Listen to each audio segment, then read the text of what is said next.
Hey everyone, this is Jordan with Food Bevy, the online community for food and beverage founders. And today I get a chance to talk with Alex, who is the founder of Genius Juice. Alex, I'd love for you to just jump right in and tell us about the product and how you got started. Yeah, absolutely. So Jordan, yeah, thank you for having me on your show. And thank you also for being on the 15 minutes of genius, which is actually going to air. We're going to post it on LinkedIn, I think in early May. So yeah, it will see the light of day, our episode. I know it takes a while after the taping, but it will get aired. So yeah, so a little bit about our story. I'll try to keep this as condensed as I can. Started Genius Juice in 2014. I really fell in love with the concept of whole coconut and having a really authentic, creamy, nutritious smoothie. So when I discovered the combination of coconut water and also coconut meat blended together, I'm just like, holy crap, this is amazing. And this is genius. And I need to come out with this product. So that was actually late 2013. And then first thing we did is we found a commissary in January of 2014. I partnered up with a friend of mine I met in a previous job. He is no longer with the company, but he was with me for a couple years as an original co-founder. And so we went to a commissary. We would buy coconuts at the LA, produce market, crack them open ourselves, scoop out the meat in the water and blend it and bottle it. So from humble beginnings, we really had a mission, and our original mission, which still is the same to this day, is to bring nutrition to the mainstream, to make great products. And we wanted to make a smoothie and something nutritious without any junk in there, right? We call it now No Dumb Stuff on our newest branding that you can see behind me. That we just rebranded for and just released in April. No gums, no emulsifiers, no natural flavors, no stevia, no added cane sugar. We do have coconut sugar in our new protein line. But yeah, just really simple from nature, great tasting and nutritious. So from there, 7 years later, a lot of stops and starts. That could be another podcast in and of itself, a lot of struggles. However, in the last couple of years, we really found our footing and started to scale. And then we raised some bridge rounds and then continued scaling more, went to more retailers. I think the most important thing is that we really were able to dial in the quality of our product. It all starts there and honestly ends there.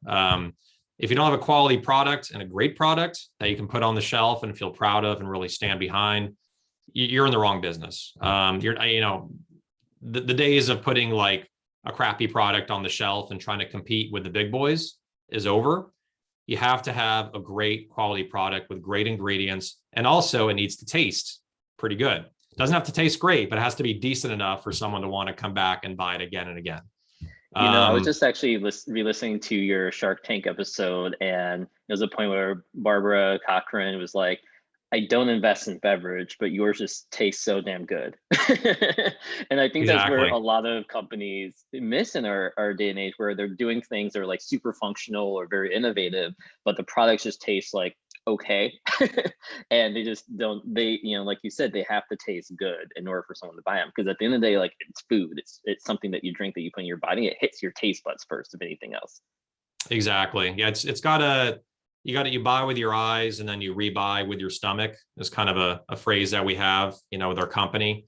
So quality is number one, right? So we found a contract manufacturer, great partner that makes our product now, because we needed to really scale from doing 5,000 bottles a batch to doing 250,000, per run. So we found a great manufacturer in 2019. That really helped dial in the quality. And I think just the consistency, like our operations team is all about consistency. So every time you open a bottle, you get the same exact experience with Genius Juice, even though there's like different seasonality in coconut. Overall, when you open a Genius Juice, you're getting that great, nutritious, creamy texture, and it tastes good. So anyway, once we dialed that in, that really led to even more growth, where people were coming back and buying it again. So now we're in about 4,000 stores. We're in like the Costco's, we're in a couple Costco regions, depending on when this actually airs, maybe more. Target, Whole Foods just had a national launch in Sprouts. We also, one thing I'll mention, just because I love to talk, is that what area we're going after, right? What section, what category? When we started Genius Juice, it was like, okay, we're a better version than coconut water, right? It's the coconut water, it's the coconut meat blended together, it's creamy. It has more benefits than coconut water, the MCTs, the good fats, the protein, the fiber from coconut meat. But as we kept going, we're like, you know what? Like, we don't want to compete with coconut water. Like, that's not what this product is all about. Like, coconut water can come in a premium bottle, like a Harmless Harvest for $4.99, which is probably arguably the best coconut water on the market, or inarguably, I should say. Or we're competing against a canned coconut water, which is like $1.99. So we realized that we really belonged in the functional plant-based set, next to like the Rebels and the Koyas and like, more functional smoothies where it does something for your body. It boosts your body, it boosts your mind, which is what our product is about, right? So by making that pivot away from being coined as a coconut water smoothie brand, we're seeing even more growth because it's a bigger category. And I think the consumer, if a consumer sees coconut, they get polarized. Either they love it or they hate it. That's been our experience, right, in demos.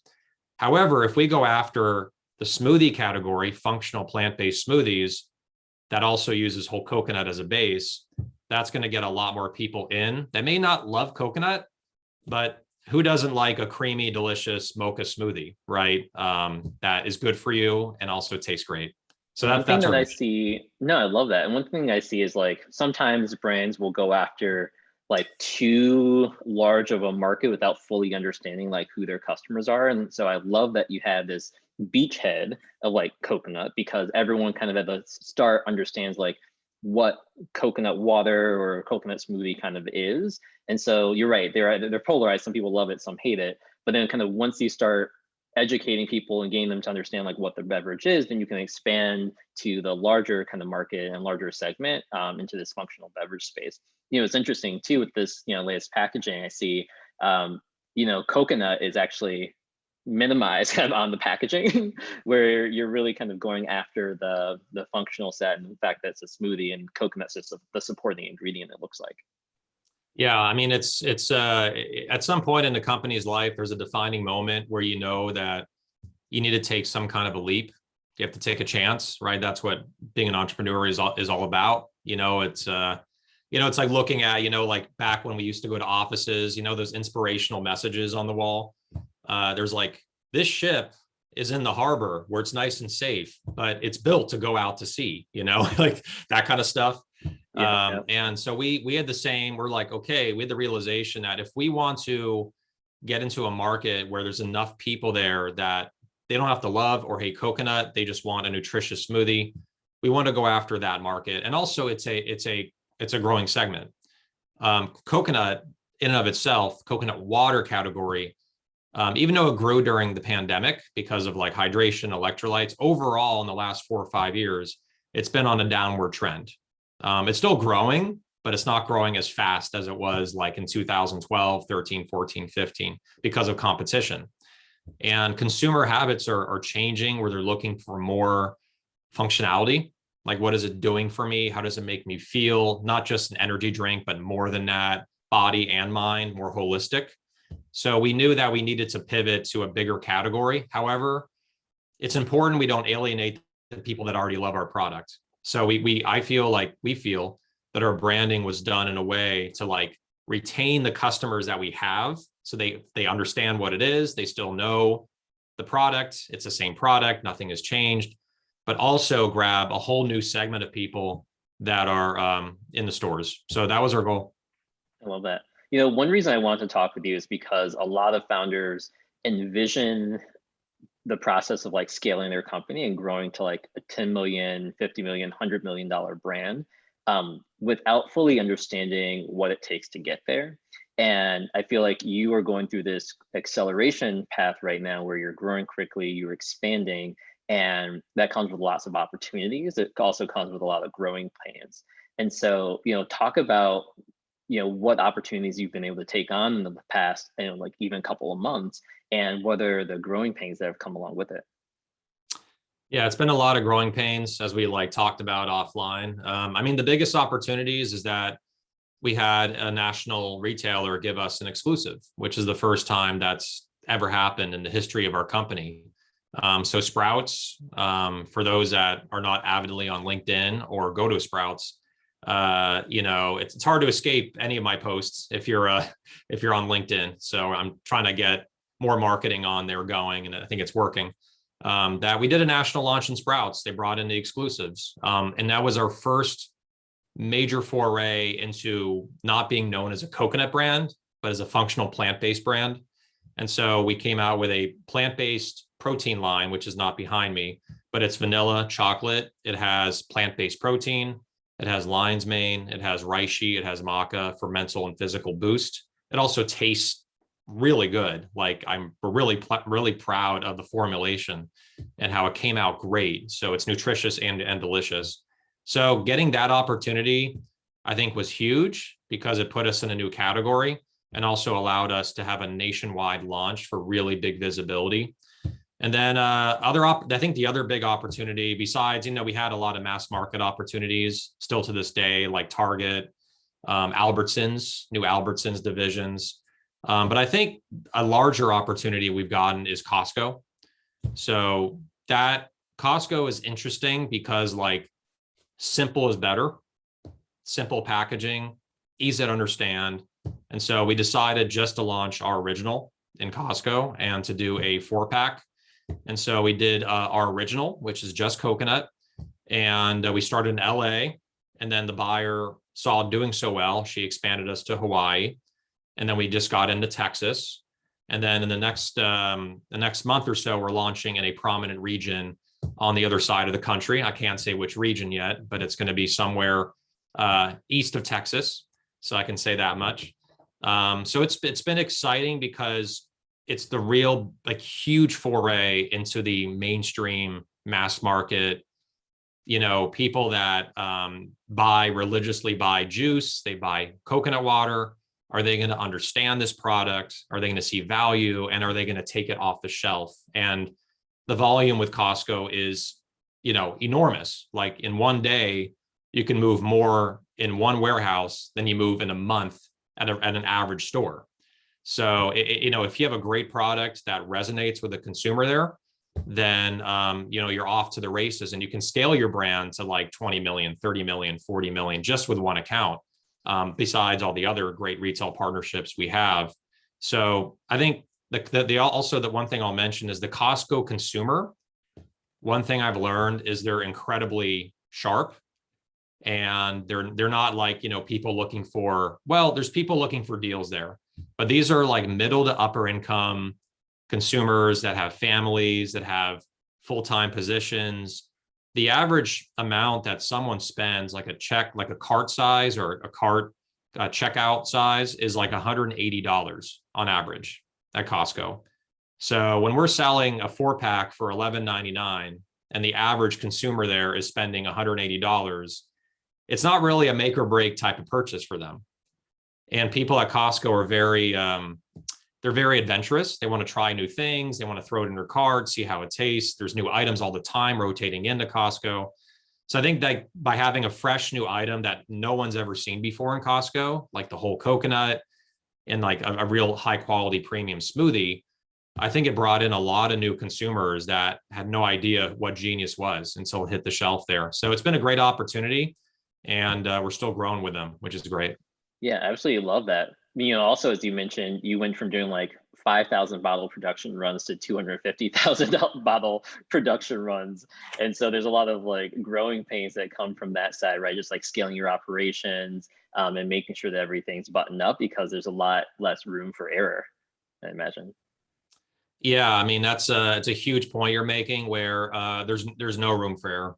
That's what I tell my team. I'm like, no pressure, but there's no room for error. We're getting big enough where a misstep that goes out to thousands of stores could really hurt our brand. So I go back to it.